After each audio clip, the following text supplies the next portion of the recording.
Hello there, so this is our June plot update, filmed by William. Going to spin the camera around, show yourself. Hello! So we'll start with the back end of our plot. So this is the wildlife area. We've got the strawberries here, which have been doing really well.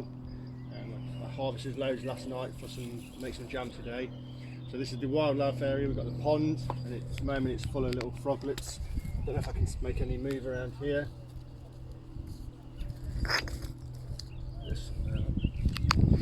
Yeah, lots of little froglets. I've got blackcurrant there, I've got rhubarb, I've got bees, and this is an apple tree here. And obviously here we have our, excuse me William, Okay. we have our composter. Compost everything here, and then spin around we have our asparagus patch. So it's coming to an end slightly. I'm still snapping a few bits off, but in a few weeks time I'll just let it all grow up, and so the energy can go back into the crowns. So we move along. So this is a kid patch. So all around we have sugar snap peas, which they can just pick off and eat. It was Ollie's choice this year to grow melons, so we've grown some melons. These are honey kind of melons. They're varieties Emir, which is supposed to be a good UK grower. So if you walk forward, William, we can show the strawberries that we're growing in the hanging baskets. And by the way, this is Oliver. Oliver, say hello. Hello. And you're playing with your mud kitchen, aren't you? Yes. And you've got green manure seeds, so you're going to be making mud pies and scattering them all over the place. So William, if you want to show the sheds and the water system, so come back here. So we've got no water supply at our allotment, so I've got 2 sheds, and then I've got lots of roofing that goes down into guttering. You can see with the strawberries you've got a second roof which catches water and waters the strawberries, and then everything goes into these 2 RBC tanks which I soon use up anyway, so watering at the allotment is quite difficult. Okay, next.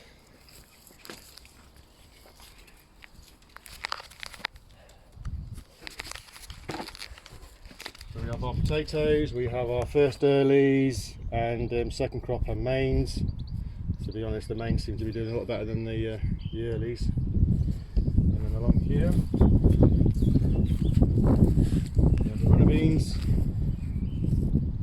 and also here this is Comfrey. I've got Comfrey everywhere on the plot, and I use it for mulch, I use it for feed, and let it flower for the bees as well. So it's great stuff to have on your plot. And next we have pumpkins, courgettes.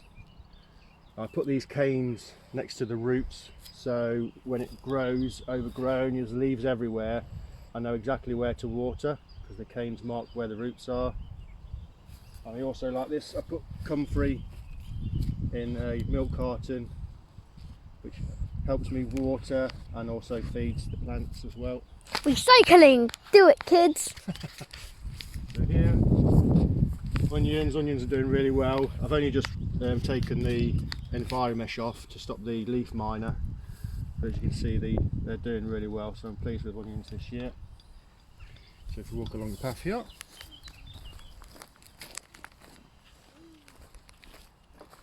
sweet potatoes, I've only just planted these out. These have done really well. These are from my own homegrown slips, which I started off in February from 2 tubers that I saved from last year's crop.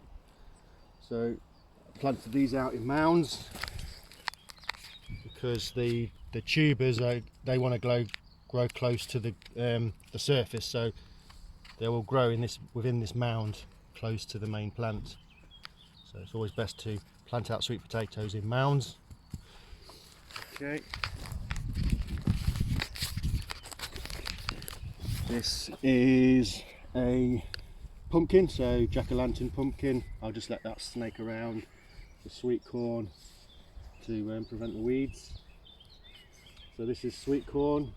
This is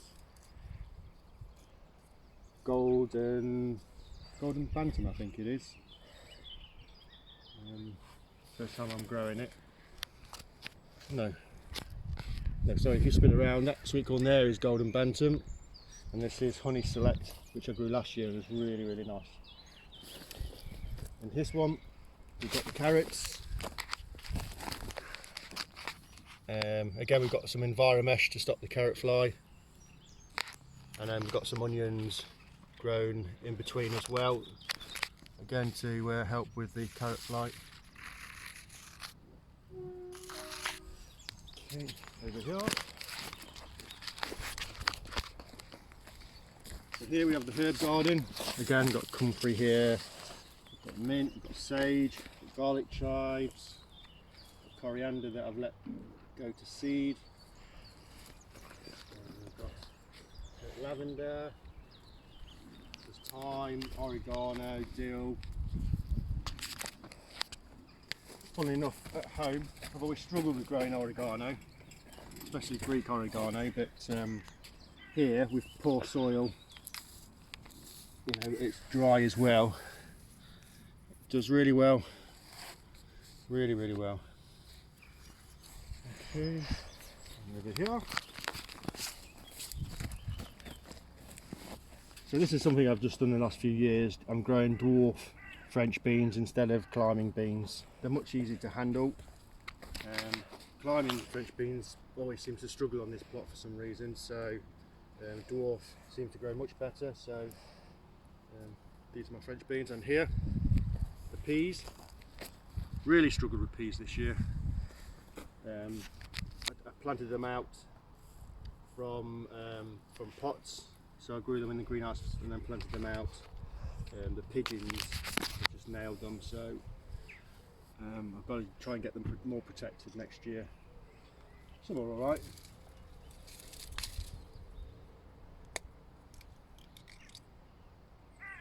Yeah, these are alright. Yeah, they're very few and far between, unfortunately, so not too good this year. I just eat peas.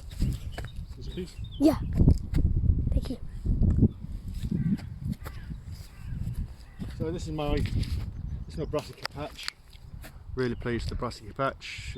Sprouts, cauliflower, broccoli, cabbage. We've been harvesting a lot of broccoli recently just to try and keep on top of it. So a few cauliflower that are coming through. The other plants that you can see aren't weeds. That's buckwheat and forage peas. You can see all amongst acting as green manure, giving the plants some nitrogen. And last of all, at the front of the plot is the flower patch. So I always grow shorter plants at the front. So we've got marigolds, got asters, cosmos, alliums that are just finishing off now. And then the next wave will be dahlias, and then sunflowers, like the pom-pom style sunflowers at the back. And obviously we've got the sweet peas that are doing really well now. And the odd wildflower and self-seeded. This sunflower self-seeded, poppies are all self-seeded. Yeah, it looks really nice at the moment. And there we go, that's the plot update for June.